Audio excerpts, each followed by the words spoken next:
केंद्रीय शिक्षा मंत्री अन्नपूर्णा देवी ने कहा है कि नई शिक्षा नीति के तहत देश में रोजगार की संभावना बढ़ी है।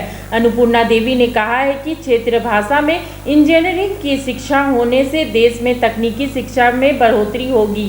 वहीं बीजेपी के प्रदेश अध्यक्ष दीपक प्रकाश ने कहा है कि केंद्र सरकार की ओर से पहली बार सभी वर्गों के लिए प्रतिनिधित्व मिला है।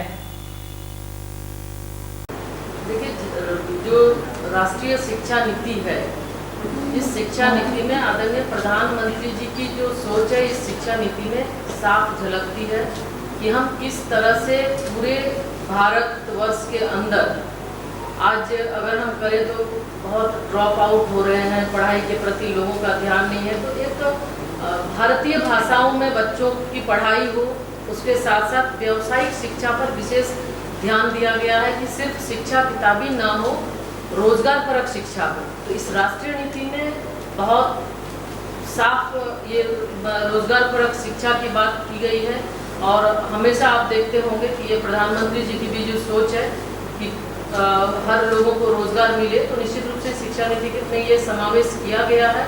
क्लास 6 से व्यावसायिक शिक्षा की ओर ध्यान दिया जाएगा कि हर एक जो भी बच्चे हैं उसको चाहे जिसमें भी इंटरेस्ट है वो व्यावसायिक शिक्षा में पढ़ाई उसकी वो कर सकते हैं।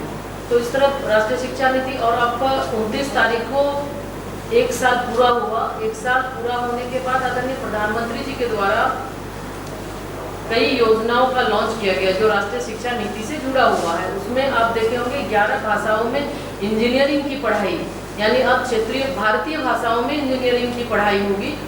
तो इस तरह धीरे धीरे हम राष्ट्रीय शिक्षा नीति को जमीन पे उतारने का प्रयास कर रहे हैं। लगभग 60 से 70% काम हमारा हुआ है और इस दिशा में सभी राज्य से भी उनका राय हम ले रहे हैं। राज्य पे हम अपनी नीति को थोप नहीं रहे, बल्कि राज्य का भी सुझाव ले रहे हैं और उसके साथ बेहतर जो उनका किस तरह से उनका कोर्स होगा उसके बारे में भी एक नया प्लेटफॉर्म बना है। एनडीएल करके एक प्लेटफॉर्म है, उसमें वो दे सकते हैं। उसके बाद एक एक्सपर्ट कमेटी है, एक्सपर्ट कमेटी के माध्यम से उनका जो कोर्स है वो कौन सा एक्सपर्ट कमेटी उसको सेलेक्ट करेगी, उसके बाद उस पर आगे फिर हम लोग काम करेंगे। तो हमें लगता है कि ये बेहतर होगा और उसमें आप सबका भी सहयोग चाहिए। निश्चित रूप से ये शिक्षा नीति के माध्यम से, राष्ट्रीय शिक्षा नीति के माध्यम से एक सर्व समावेशी और सभी वर्ग सभी लोगों के लिए, चूँकि जब सुदूर ग्रामीण क्षेत्र में जाते थे तो उधर थोड़ी पढ़ाई के लिए बच्चों का देखते थे, बहुत ध्यान नहीं था। लेकिन अब जब क्षेत्रीय भाषाओं में जब पढ़ाई शुरू होगी तो निश्चित रूप से लोगों का ध्यान भी रहेगा और ड्रॉप आउट की भी समस्या कम होगी और रोजगारोन्मुखी शिक्षा मिलेगा। राज्य सरकार की अगर बात करें, क्योंकि राज्य में भी आप जो सभी लोगों को, प्रिंट मीडिया, विजुअल मीडिया, सभी को मेरी ओर से, पार्टी की ओर से, प्रदेश की इकाई की ओर से अभिनंदन। हम सब जानते हैं कि पूरे देश में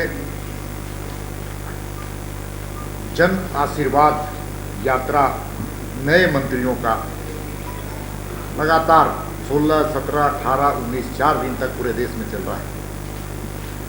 आप सब कोई जानते हैं कि नए मंत्री परिषद, जो मोदी जी की नई मंत्री परिषद का गठन हुआ है, उसमें सर्वस्पर्शी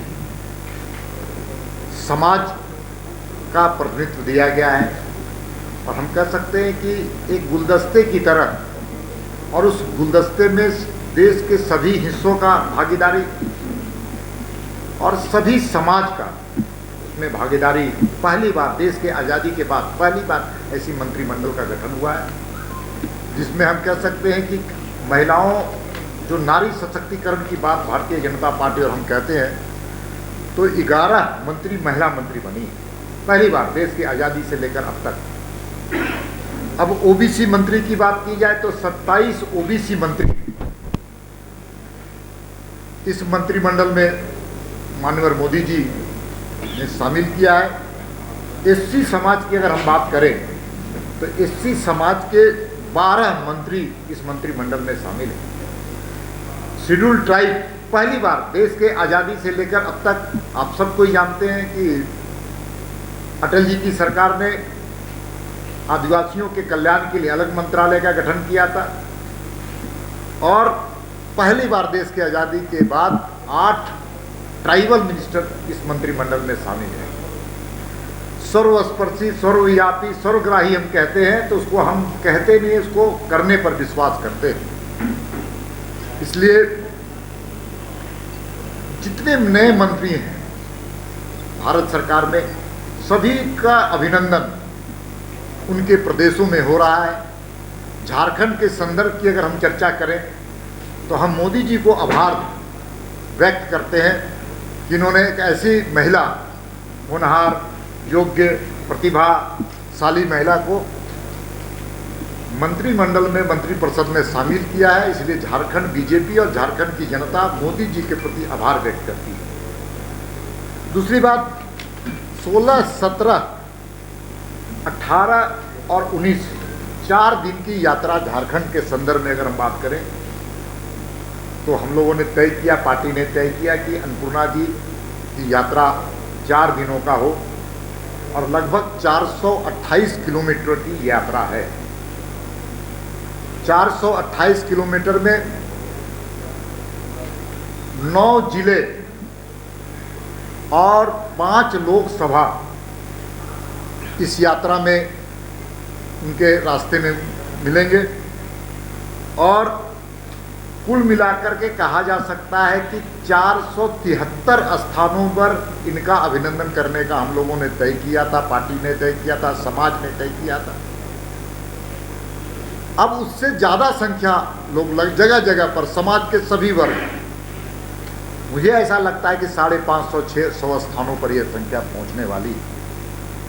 अभूतपूर्व अभिनंदन समाज का, चाहे किसान हो, मजदूर हो, नौजवान हो, महिला हो, समाज के सभी वर्ग, हर जाति, हर धर्म, हर पंथ के मानने वाले लोग सड़क पर उतर करके जिस प्रकार से अभिनंदन किए, पार्टी उनके प्रति भी आभार व्यक्त करती।